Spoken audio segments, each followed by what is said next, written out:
Hey there, Saints. This is Frank, and welcome to this week's edition of Sermon Spark Notes.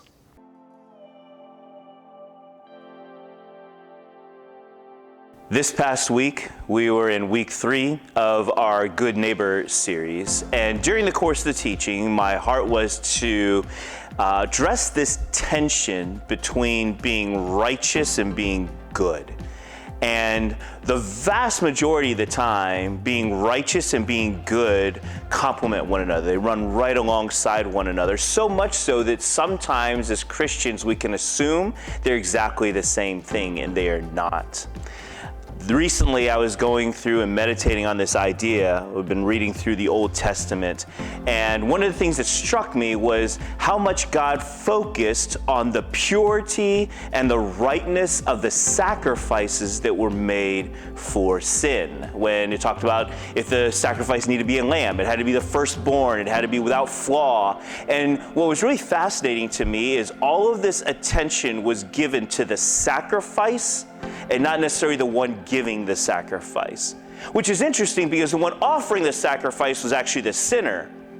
And yet the focus was not on them, but on the sacrifice that was being offered and how righteous and clean and pure it was. And of course, this is a picture of the sacrifice that's to come with Jesus. But it did strike me in a way that says sometimes, right, that you can be righteous in the eyes of the law, but not necessarily good as a person. And I think that's the challenge many Christians face today, that when those on the outside of faith look at Christians, oftentimes there can be a perception that maybe you Christians are right or righteous according to your beliefs, you're doctrinally accurate, but that doesn't necessarily come across as good. And the heart of what we're going through in this series is this idea of what it looks like to be a good neighbor. And sometimes those two ideas can come in conflict for the Christian.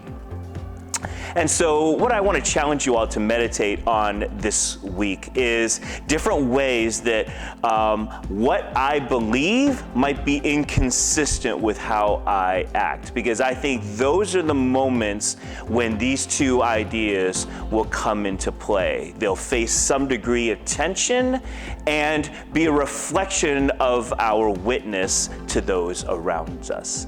It's when we act in a way that's inconsistent with God's heart that oftentimes causes us to be bad neighbors. And I don't want any of us to be bad neighbors. Appreciate you listening. Have a great week, Saints.